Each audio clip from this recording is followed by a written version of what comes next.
तारीख थी 22 अगस्त 2016। शाम होते होते फिरोजाबाद शहर में आग की तरह फैल जाती है। ये खबर थी शहर के सबसे बड़े कारोबारी के इकलौते बेटे के गायब होने की। परिवार से लेकर पूरा प्रशासन गायब हुए लड़के की तलाश में लग जाता है, मगर उसका कहीं भी अता पता नहीं चलता।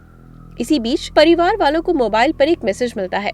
मैसेज पढ़ते ही हर कोई शॉक रह जाता है। लड़का किडनैप हो गया था। ये हाल की सबसे बड़ी किडनैपिंग थी और फिरौती की डिमांड काफी बड़ी थी, पूरे 10 करोड़ रुपए और 30 किलो सोना। मामला पुलिस तक जाता है। फिर इस पूरे केस में कुछ ऐसा होता है कि हर किसी के पैरों तले जमीन खिसक जाती है। इस घटना को अंजाम देने वाले व्यक्ति के बारे में तो सुनकर एक पल के लिए यकीन करना ही मुश्किल हो जाता है। तो आखिर क्या है इस केस की पूरी कहानी? आगे इस केस में क्या कुछ होता है, चलिए सब जानते हैं। ये पूरी कहानी देश के फिरोजाबाद शहर की है। देश में सबसे ज्यादा चूड़ी का कारोबार फिरोजाबाद में ही होता है। यही वजह है कि फिरोजाबाद को सुहाग की नगरी भी कहा जाता है। इसी फिरोजाबाद में अतुल मित्तल नाम के एक बहुत बड़े बिजनेसमैन भी रहते थे। इनकी गिनती शहर के सबसे बड़े चूड़ी कारोबारियों में की जाती थी। इन्होंने रियल एस्टेट में भी अच्छा खासा पैसा इन्वेस्ट किया हुआ था। अतुल मित्तल का एक बेटा था जिसका नाम आदित्य मित्तल था। शुरुआती पढ़ाई में स्थानीय स्तर पर ही करने के बाद आदित्य बेंगलोर जाकर क्रिस्ट यूनिवर्सिटी में MBA तक की पढ़ाई करते हैं और फिर 2014 में वापस फिरोजाबाद आ जाते हैं। यहाँ आकर वो अपने पिता द्वारा स्थापित किए गए ओम क्लासेस नाम की कंपनी में ही जिम्मेदारी संभालना शुरू कर देते हैं। पूरे परिवार की जिंदगी बहुत अच्छी चल रही थी, किसी चीज की कोई कमी नहीं थी, मगर पूरे परिवार को किसी की नजर लगती है। फिर सब कुछ बदल जाता है। तारीख थी 22 अगस्त 2016। आदित्य हर रोज की तरह 22 अगस्त 2016 को भी सुबह के लगभग 8:30 बजे जिम जाने के लिए अपने घर से शांति भवन से अपनी कार से निकलते हैं। वो रोजाना टुंडला थाना क्षेत्र के ऑर्चिड ग्रीन जिम में जाया करते। जिम जाने के बाद अक्सर आदित्य जिम से ही सीधे ऑफिस जाया करते और काम संभालना शुरू कर देते। मगर 22 अगस्त 2016 को आदित्य समय पर ऑफिस नहीं पहुंचते हैं। ऑफिस में जब उनके मोबाइल पर कुछ लोग फोन करते हैं तो आदित्य का मोबाइल स्विच ऑफ आता है। लोगों को लगता है कि वो शायद अपने किसी दोस्त के साथ निकल गए होंगे, इसलिए ऑफिस नहीं आ रहे। इसलिए कुछ दोस्तों को भी फोन किया जाता है, मगर वो आदित्य के बारे में कुछ नहीं जानते। अब जैसे जैसे समय बीतता जाता है, आदित्य की खोज भी तेज होती जाती है। यहाँ तक कि कई घंटे बीत जाते हैं, मगर आदित्य का कहीं कोई अता पता नहीं। जिम में पता करने को कहा जाता है कि आदित्य तो जिम आए ही नहीं। अब आदित्य के परिवार वाले प्रशासन के पास जाकर आदित्य को खोजने की गुहार लगाते हैं कि अचानक से आदित्य के चाचा के मोबाइल पर एक मैसेज आता है। आदित्य का अपहरण हो गया है, किसी को पता नहीं चलना चाहिए, मेरे अगले फोन का इंतजार करना। ये मैसेज देखते ही हर किसी के पैरों तले जमीन खिसक जाती है। लोग बेचैन हो जाते हैं, मगर चाहकर भी बहुत कुछ नहीं कर पाते, क्योंकि मैसेज में साफ साफ लिखा था किसी को पता नहीं चलना चाहिए। इसलिए परिवार वाले चाहकर भी पुलिस की मदद नहीं ले पाते और अपहरणकर्ताओं के अगले आदेश का इंतजार करने लगते हैं। इधर आदित्य की किडनैपिंग की खबर सुनकर आदित्य का एक बेहद ही करीबी दोस्त रोहन सिंगल आदित्य के घर आता है और आदित्य के परिवार वालों को बताता है कि मैंने आदित्य की कार अंतर्गत आने वाले नागला बीच के इलाके में देखी है। रोहन सिंगल द्वारा दी गई ये जानकारी के आधार पर 22 अगस्त को ही आदित्य मित्तल की कार बरामद कर ली जाती है। अपहरणकर्ताओं ने अब तक आदित्य के परिवार वालों को अपनी डिमांड के बारे में नहीं बताया था, इसलिए ये सभी बेचैन होकर किडनैपर्स की मैसेज का इंतजार करने लगते हैं। मगर काफी देर तक कोई मैसेज नहीं आता। यहाँ तक कि शाम हो जाती है, मगर कोई मैसेज नहीं आता। हालांकि जब अंधेरा कुछ ज्यादा हो जाता है, तभी रात में आदित्य के चाचा के पास एक बार फिर से अननोन नंबर से फोन आता है।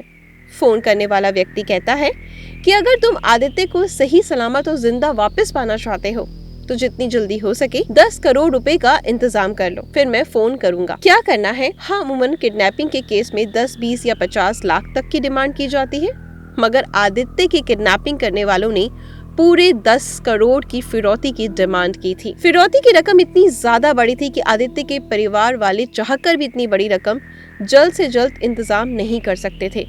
उधर किडनैपर्स लगातार हिदायत दे रहे थे कि अगर तुम पुलिस के पास गए तो अच्छा नहीं होगा, इसलिए परिवार वाले पुलिस तक भी नहीं जा पाते।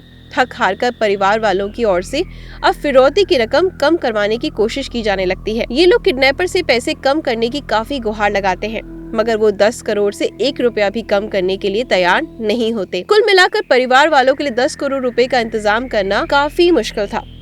दूसरी तरफ किडनैपर 10 करोड़ रुपए से कम मानने को तैयार नहीं थे। इसलिए अब आदित्य के परिवार वाले फाइनली पुलिस के पास जाने का फैसला करते हैं। आदित्य की किडनैपिंग की खबर टुंडला थाने में जाकर आदित्य की रिपोर्ट दर्ज करवाई जाती है। क्योंकि ये मामला बेहद ही हाई प्रोफाइल था, इसलिए पुलिस की कई टीम तुरंत एक्टिव हो जाती है। आदित्य की खोजबीन शुरू की जाती है। रोहन समेत आदित्य के जितने भी करीबी दोस्त थे, सबसे पूछताछ का सिलसिला शुरू हो जाता है, मगर किसी भी दोस्त के पास आदित्य के बारे में कोई जानकारी नहीं होती। 22 अगस्त का पूरा दिन और रात इसी उथल पुथल में बीत जाता है, मगर आदित्य का कहीं कोई अता पता नहीं चलता। एक बार फिर से किडनैपर्स आदित्य के चाचा से कांटेक्ट करते हैं और इस बार अपनी डिमांड बदल देते हैं। पहले किडनैपर्स ने 10 करोड़ रुपए की मांग की थी, मगर अब इस बार वो कहता है कि आप मुझे 30 किलोग्राम सोना भी चाहिए, 30 kg गोल्ड। तुरंत पुलिस को किडनैपर्स की इस नई डिमांड के बारे में जानकारी दी जाती है। पुलिस वाले भी इस डिमांड के बारे में सुनकर चौंक जाते हैं, क्योंकि फिरौती के रूप में गोल्ड की डिमांड इस बात की ओर इशारा कर रही थी कि शायद इस अपहरण को किसी भारी गैंग ने अंजाम दिया है, इसलिए वो फिरौती में गोल्ड की मांग कर रहा है। अब पुलिस वाले अपनी जांच का तरीका बदलते हुए कई दूसरे एंगल से जांच शुरू करते हैं, मगर पुलिस वालों को कहीं से भी कामयाबी हासिल नहीं होती। इधर पुलिस वाले भी अपनी पूरी कोशिश कर रहे थे, इधर परिवार वाले भी अपने स्तर से बेटे की तलाश जारी रखते हैं। जब परिवार वाले अपहरण से पहले घटनाक्रमों को याद करते हैं, तो आदित्य की मां को याद आता है कि अपहरण की घटना से ठीक एक रात पहले, यानी 21 अगस्त की रात, आदित्य का दोस्त रोहन उनके घर पर आया था। दोनों ने काफी देर तक बातचीत की।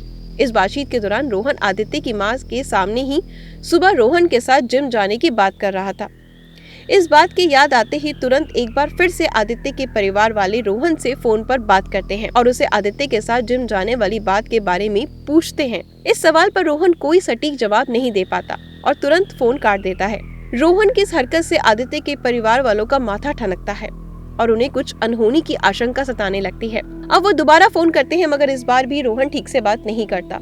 इसके बाद रोहन के भाई को भी आदित्य के परिवार वाले फोन करते हैं, मगर वो भी ठीक से बात नहीं करता, तुरंत फोन काट देता है। अब शक की सुई घूमकर सीधे रोहन और उसके भाई पर आती है, इसलिए आदित्य के परिवार वाले अपहरण की घटना के 2 दिन बाद आदित्य के दोस्त रोहन तथा उसके भाई पवन सिंगल और उसके एक दोस्त अर्जुन पर ही आदित्य के अपहरण का शक जताते हुए टुंडला थाने में अपहरण की हत्या की रिपोर्ट दर्ज करवाते हैं। इस एंगल से भी अब जांच पड़ताल शुरू होती है। इस बीच अपहरण के 3 दिन बाद, यानी 25 अगस्त 2016 की शाम के आसपास शिकोनाबाद थाना क्षेत्र के भूरा स्थित बुद्धा नहर में स्थानीय पुलिस को झाड़ियों के बीच एक व्यक्ति की लाश देखे जाने की खबर मिलती है। तत्काल ही उस लाश को निकाला जाता है तो पता चलता है कि एक नौजवान की लाश है।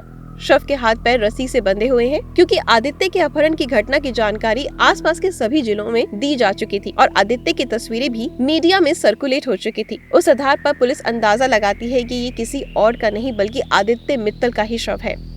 इसलिए शव की शिनाख्त करवाने के लिए आदित्य के परिवार वालों को फोन किया जाता है। थोड़ी देर बाद आदित्य के परिवार वाले अस्पताल जाकर उस शव की पहचान आदित्य के रूप में ही करते हैं। मतलब मित्तल परिवार का इकलौता चिराग हमेशा के लिए बुझ गया था। परिवार पर दुखों का पहाड़ टूट जाता है। अब तक इस पूरे मामले की जानकारी मीडिया में भी जा चुकी थी, क्योंकि ये शहर के कारोबारी के बेटे से जुड़ा मामला था, इसलिए शहर भर में ये खबर आग की तरह फैल चुकी थी और लोगों ने प्रशासन पर जल्द से जल्द आरोपियों को गिरफ्तार करने का दबाव बनाना शुरू कर दिया था। इसलिए पुलिस और भी तेजी से काम करना शुरू करती है और आदित्य के शव मिलने के बाद सीधे उन दोनों को ही उठाती है जिन पर परिवार वालों को शक था। पहले तो रोहन किसी भी तरह से इस घटना में शामिल होने से इनकार कर देता है, मगर जब पुलिस वाले अपने तरीके से पूछताछ करते हैं, रोहन दिल दहलाने वाली सच्चाई से पर्दा उठाता है। ये सच्चाई दोस्ती के रिश्तों को तार-तार करने वाली थी। रोहन सिंगल द्वारा किए गए खुलासे के मुताबिक रोहन भी शहर के एक बड़े बिजनेसमैन का बेटा था। रोहन के पिता भी शहर के जाने माने व्यापारी थे। बिजनेस को और बड़ा करने के लिए रोहन आदित्य की तरह ही रियल एस्टेट के बिजनेस में भी उतरने का फैसला करता है और वो एक के बाद एक नए प्रोजेक्ट काफी पैसे लगा देता है। फिरोजाबाद के ही जलसी रोड पर करम योगी नाम का एक रेजिडेंशियल कॉलोनी भी बनाता है। रोहन को इस रियल एस्टेट वाले बिजनेस में तगड़ा नुकसान होता है। जितने भी कर्ज लेकर रोहन ने प्रोजेक्ट में पैसा लगाया था, अब वो रोहन पर पैसा वापस लेने का दबाव बनाने लगते हैं। रोहन और उसके अन्य साथी अपने सर से पैसे जुटाने की काफी कोशिश करते हैं, मगर वो कामयाब नहीं हो पाते। इसी के बाद दिमाग में किडनैपिंग के जरिए पैसे हासिल करने की शैतानी ख्याल आता है। इसी के बाद अपने पुराने दोस्त आदित्य मित्तल को किडनैप करके पैसे ऐंठने का आइडिया अपने दोस्तों को देता है। दरअसल रोहन सिंगल और आदित्य मित्तल की दोस्ती लगभग 1 साल पहले हुई थी। इस दौरान दोनों एक दूसरे के काफी क्लोज हो गए थे, एक दूसरे के घर आना जाना था। इसी कारण रोहन को आदित्य के परिवार वालों की हैसियत का भी अंदाजा था, क्योंकि आदित्य मित्तल अतुल मित्तल का इकलौता बेटा था। इसलिए रोहन अपने दोस्तों को यकीन दिलवाता है कि अगर हमने आदित्य को किडनैप कर लिया तो उसके परिवार वाले अपने इकलौते बेटे को बचाने के लिए मुंह मांगी कीमत देंगे। फिर उन पैसों से हम बड़ी आसानी से अपना कर्जा चुका सकते हैं। इसी के बाद आदित्य के हर मूवमेंट पर बारीकी से नजर रखने लगे। रोहन आदित्य की ओर करीब आता जा रहा था और उसके घर आना जाना उठना बैठना भी शुरू कर देता है। इसी साजिश के तहत वो अपने प्लान को अंजाम तक पहुंचाने से पहले 21 अगस्त 2016 की रात भी आदित्य के घर जब जाता है। रोहन खुलासे के मुताबिक जब आदित्य जिम के लिए निकलता है तो रास्ते में उसे रोहन मिलता है। रोहन उसे रोक कर कहता है कि आज जिम जाने की बजाय मेरे साथ चलो, हम अपने फार्म हाउस पर चलकर शूटिंग की प्रैक्टिस करेंगे। जैसा कि हमने थोड़ी देर पहले बताया, रोहन सिंगल भी शहर के एक बड़े कारोबारी का बेटा था, इसलिए उसके पास लाइसेंसी हथियार होने के साथ साथ एक बड़ा सा फार्म हाउस भी था। इसलिए आदित्य शूटिंग प्रैक्टिस के बाद सुनकर रोहन के साथ उसके फार्म हाउस के लिए तैयार हो जाता है। अब आदित्य रोहन के फार्म हाउस की तरफ बढ़ ही रहा था कि थोड़ी दूर आने के बाद रोहन आदित्य से रास्ता बदलते हुए दूसरी तरफ चलने लगता है और पूछे जाने पर रोहन कहता है कि इधर मेरा एक प्रोजेक्ट चल रहा है, वहीं थोड़ा सा काम है, वहां से आकर फिर हम लोग फार्म हाउस पर चलेंगे। रोहन के इतना कहने पर आदित्य अपनी कार दूसरी तरफ मोड़ देता है। जैसे ही उस कंस्ट्रक्शन साइट पर पहुंचता है, पहले से तैयार रोहन के भाई और दूसरे दोस्त तुरंत आदित्य को अपने कब्जे में लेकर हाथ पैर बांध देते हैं और मुंह पर कपड़ा लपेट देते हैं। इसके तुरंत पहले से ही तैयार बेहोशी का इंजेक्शन आदित्य को दे दिया जाता है। इस कारण थोड़ी देर बाद आदित्य बिल्कुल खामोश हो जाता है। इसी के बाद रोहन एक फर्जी आईडी से कुछ दिन पहले लिए गए सिम का इस्तेमाल करते हुए आदित्य के चाचा को फोन करते हुए आदित्य की किडनैपिंग की जानकारी देता है। आदित्य के चाचा रोहन की आवाज फोन पर इसलिए नहीं पहचान पाते क्योंकि फोन करने के लिए आदित्य ने वॉइस चेंजर ऐप का इस्तेमाल किया था। रोहन के खुलासे के मुताबिक किसी का भी शक रोहन पर ना हो, इसलिए आदित्य को किडनैप और बेहोश करने के बाद रोहन प्लान के मुताबिक ही आदित्य के घर जाता है और किडनैपिंग की खबर सुनकर अफसोस करने का नाटक करता है। साथ ही आदित्य की कार के बारे में जानकारी देता है। इसके अलावा रोहन लगातार आदित्य के घर आना जाना जारी रखता है ताकि वो परिवार वालों की मूवमेंट को समझ सके और उसी हिसाब के फैसले कर सके। रोहन पुलिस पूछताछ में आगे खुलासा करता है कि यहाँ तक तो उसका प्लान बहुत अच्छा चल रहा था, मगर जब आदित्य के परिवार पुलिस की इस बात की जानकारी दे देते हैं तो मीडिया में खबर चलने लगती है। स्थानीय मीडिया भी जो आदित्य की तस्वीरें चल रही थी वो रोहन के साथ वाली पुलिस की बड़ी सक्रियता से रोहन को डर सताने लगता है। अब वो पकड़ा जाएगा और उसका राज खुल जाएगा, इसलिए वो आदित्य को काफी देर तक के लिए बेहोश कर देता है और एक के बाद एक बेहोशी के इंजेक्शन लगाता रहता है। लगातार इंजेक्शन लगाने का नतीजा ये होता है कि दवा के ओवरडोज से आदित्य मित्तल की मौत हो जाती है। मौत के दूसरे दिन ये लोग आदित्य का गला भी दबा देते हैं ताकि जांच का रुख बदला जा सके। आदित्य की मौत के बाद ये सभी लाश को ले जाकर पास के एक नहर में फेंक देते हैं, मगर थोड़ी ही देर बाद लाश बाहर आकर बबूल के झाड़ में उलझ जाती है और जल्दी पुलिस वालों को नजर में आ जाती है। रोहन और उसके दोस्त आदित्य की हत्या करने के बावजूद एक बार फिर से आदित्य के परिवार वालों को फोन करते हुए